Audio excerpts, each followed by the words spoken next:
வணக்கம். உலகமெங்கிலும் நிறைந்திருக்கும் ஜீ தமிழ் தொலைக்காட்சியின் அன்பு தமிழஞ்சங்களுக்கு அடியேன் சுபாஷ் பாலகிருஷ்ணனுடைய அன்பான வணக்கங்களும் வாழ்த்துக்களும்.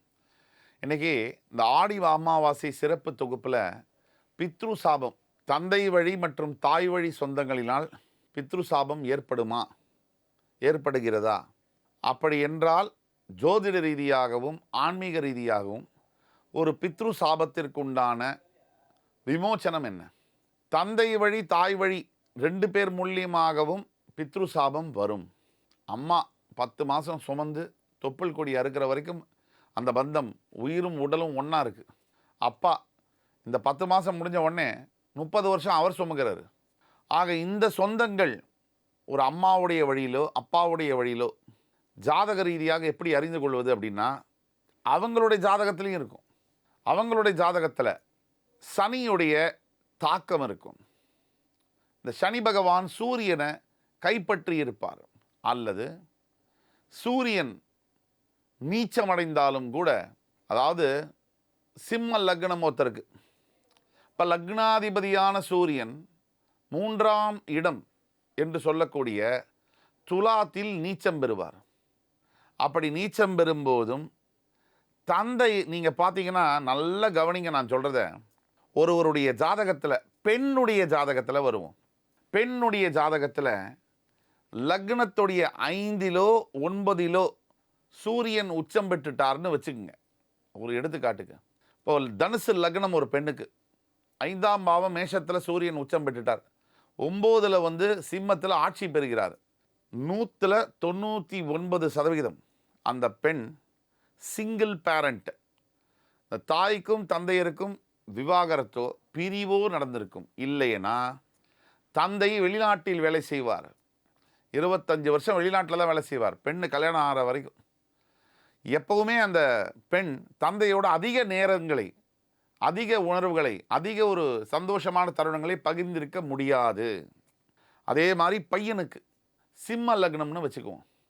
இப்போ துலாத்தில் சூரியன் அவர் ஜாதகத்தில் நீச்சமாயிட்டார்னா அப்பாவுக்கும் பையனுக்கும் அன்பு பாசமெல்லாம் இருக்கும். ஆனால் ஏதோ ஒரு கட்டத்தில் 15 வயசுலேருந்து 18 வயசுக்குள்ளாரவே ஹாஸ்டலில் போய் பையன் படிப்பான். அப்படியே ஹாஸ்டல்லேயே யூஜி பிஜி வேலைக்கு போயிடுவான், கல்யாணம் ஆயிரும், அப்படியே போயிடுவான்.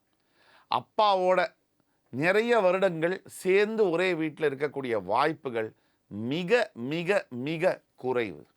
இதை வைத்து தந்தை வழி தாய் வழி மூலம் பித்ருதோஷம் ஏற்படுகிறதா, தந்தையுடைய ஜாதகத்தையோ தாயுடைய ஜாதகத்தையோ வைத்து சொல்ல முடியும். ஒரு தாயுடைய ஜாதகத்தில் சனியுடைய தாக்கம் அதிகமாக சூரியன் மேல் இருந்தால் தாய் வழி மூலம்தான் அந்த பித்ரு சாபம் வந்திருக்கிறது.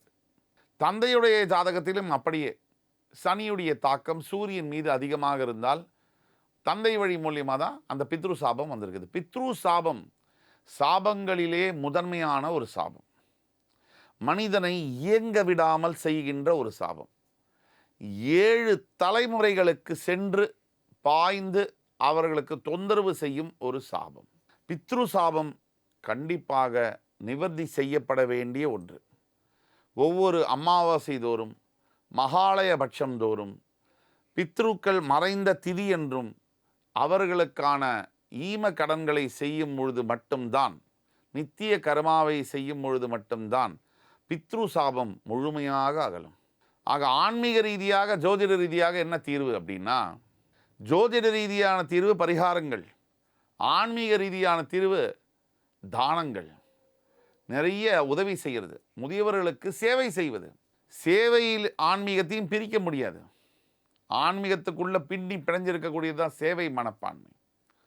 ஆக ஜோதிட ரீதியாகவும் ஆன்மீக ரீதியாகவும் பல தீர்வுகள் உண்டு. உங்களுக்கு எது சௌரியப்படுதோ அந்த தீர்வை நீங்கள் எடுத்து செய்யணும். பித்ரு சாபத்தை எளிதில் எடுத்துக்கொள்ள வேண்டாம். உடனடியாக அதற்கான தீர்வை கண்டு அருமையான வாழ்வை வாழ்வீர்களாக.